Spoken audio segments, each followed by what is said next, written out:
ഏറ്റവും ആദ്യത്തെ പ്രധാന അറിയിപ്പ് കിസാൻ സമ്മാൻ നിധി ധനസഹായവുമായിട്ട് ബന്ധപ്പെട്ടാണ്. ഇതുമാത്രമല്ല, കാർഷിക ലോണുകൾക്കും മറ്റ് സബ്സിഡികൾക്കും ഇങ്ങനെയുള്ള വിവിധ പദ്ധതികൾക്ക് വേണ്ടി തന്നെയാണ് കേന്ദ്ര സർക്കാരിൻ്റെ അഗ്രി സ്റ്റാക്ക് ഫാർമേഴ്സ് രജിസ്ട്രേഷൻ ഇപ്പോൾ നടന്നുകൊണ്ടിരിക്കുന്നത്.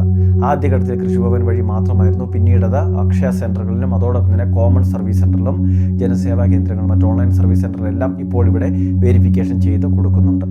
ആധാറുമായിട്ട് ലിങ്ക് ചെയ്തിട്ടുള്ള മൊബൈൽ, അതോടൊപ്പം ഈ വർഷത്തെ കരമടച്ച രസീത് ഇവയുമായിട്ട് കർഷകർ നേരിട്ടെത്തി ചെയ്യുന്ന രീതിയാണുള്ളത്. അപ്പോൾ പ്രധാനമായിട്ട് ശ്രദ്ധിക്കേണ്ടത് നമ്മൾ എത്രയും വേഗം ഇത് പൂർത്തിയാക്കുന്നതിന് വേണ്ടിയാണ്. ജൂലൈ മാസം 31-ാം തീയതിയാണ് അവസാന തീയതി സർക്കാർ ഇപ്പോൾ പ്രഖ്യാപിച്ചിട്ടുള്ളത്.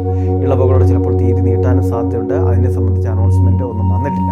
അതുകൊണ്ടാണ് തീർച്ചയായിട്ടും എത്രയും വേഗം ഇത് ചെയ്യുന്നതിന് വേണ്ടി എല്ലാവരോടും പറയുന്നത്. 20ാമത്തെ ഇൻസ്റ്റാൾമെൻറ്റ് വരെ നമുക്ക് തടസ്സമില്ലാതെ ലഭിക്കും. ഇതിന് ശേഷമുള്ള ഓരോ ഗഡുക്കളും ലഭിക്കണമെങ്കിൽ പിന്നീട് ഇതിലൂടെ നമുക്ക് ലഭിക്കുന്ന ID ഉൾപ്പെടെയുള്ള കാര്യങ്ങൾ ബാധകമാകുന്നതാണ്. രണ്ടാമത്തെ മറ്റൊരു പ്രധാനപ്പെട്ട അറിയിപ്പ്, സംസ്ഥാനത്തെ റേഷൻ വിതരണം നടന്നുകൊണ്ടിരിക്കുകയാണ്. റേഷൻ കാർഡുകൾക്ക് 30 കിലോ അരി, അതോടൊപ്പം തന്നെ 3 കിലോ ഗോതമ്പ്, 2 പാക്കറ്റ് ആട്ട, ഇത് 7 രൂപ നിരക്കിൽ നമുക്ക് ലഭിക്കുന്ന സഹായമാണ്. ഇതുകൂടാതെ തന്നെ 1 കിലോ പഞ്ചസാര 21 രൂപ നിരക്കിലും ലഭിക്കുന്നതായിരിക്കും. അരി ഉൾപ്പെടെയുള്ള ആനുകൂല്യങ്ങൾ പ്രധാനമന്ത്രി ഗരീബ് കല്യാൺ അന്ന യോജന സ്കീമിൽ ഉൾപ്പെടുത്തിയ സൗജന്യമായിട്ടായിരിക്കും നമുക്ക് ലഭിക്കുക. ഇനി BPL റേഷൻ കാർഡാണെങ്കിൽ ആളൊന്നിന് 4 കിലോ വീതം ഭക്ഷ്യധാന്യം, അതോടൊപ്പം തന്നെ 1 കിലോ ഗോതമ്പ്, ആ രീതിയിലാണ് വിതരണം നടക്കുന്നത്. ആകെ ലഭിക്കുന്ന ഗോതമ്പിൽ നിന്നും പരമാവധി 3 കിലോ വരെയൊക്കെ കുറച്ച് 3 പാക്കറ്റ് ആട്ട, അത് കിലോയ്ക്ക് 9 രൂപ നിരക്കിൽ നമുക്ക് വാങ്ങുന്നതിന് വേണ്ടിയും സാധിക്കുന്നതായിരിക്കും. BPL വിഭാഗങ്ങളിലെ റേഷൻ കാർഡുകൾക്ക് പഞ്ചസാര വിതരണം ഉണ്ടായിരിക്കുന്നതല്ല. എന്നാൽ അരി ഉൾപ്പെടെയുള്ള ആനുകൂല്യങ്ങൾ പ്രധാനമന്ത്രി ഗരീബ് കല്യാൺ അന്ന യോജന സ്കീമിൽ ഉൾപ്പെടുത്തി സൗജന്യമായിട്ടാണ് ലഭിക്കുന്നത്. മൂന്നാമത്തെ മറ്റൊരു പ്രധാനപ്പെട്ട അറിയിപ്പ്, നമ്മളുടെ സംസ്ഥാനത്ത് ആധാർ കാർഡ് ഉള്ളവരാണ് എല്ലാവരും തന്നെ. ഈ ആധാർ കാർഡുകൾ എടുത്തിട്ട് 10 വർഷമായിട്ടുണ്ടെങ്കിൽ അത് മറ്റ് അപ്ഡേഷൻ ഒന്നും ചെയ്തിട്ടില്ല എങ്കിൽ പുതുക്കിയെടുക്കുന്നതിന് വേണ്ടി ഗുണഭോക്താക്കൾ ശ്രദ്ധിക്കുക. കേന്ദ്ര സർക്കാരിൻ്റെ വിവിധ ആനുകൂല്യങ്ങൾ, അതോടൊപ്പം തന്നെ വിദ്യാർത്ഥികൾക്ക് സ്കോളർഷിപ്പ് ആനുകൂല്യങ്ങൾ, എല്ലാത്തിനും ഇപ്പോൾ OTP അധിഷ്ഠിത വേരിഫിക്കേഷനൊക്കെ നിർബന്ധമാകുന്നുണ്ട്. അതോടൊപ്പം തന്നെ ആധാറുമായിട്ട് ലിങ്ക് ചെയ്തിട്ടുള്ള ബാങ്ക് അക്കൗണ്ട് ഏതാണ് എന്നും കൃത്യമായിട്ടൊന്ന് പരിശോധിക്കുകയും ചെയ്യണം.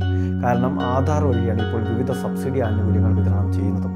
അപ്പോൾ ഇങ്ങനെയുള്ള കാര്യങ്ങളൊക്കെ ഉള്ളതുകൊണ്ട് തന്നെ ഒരു ID പ്രൂഫും അഡ്രസ് പ്രൂഫും കൊണ്ടുപോയി കഴിഞ്ഞാൽ അക്ഷയ കേന്ദ്രങ്ങൾ വഴി നമുക്ക് ഈ ഒരു ആധാർ അപ്ഡേഷൻ ചെയ്യുന്നതിന് വേണ്ടി സാധിക്കും.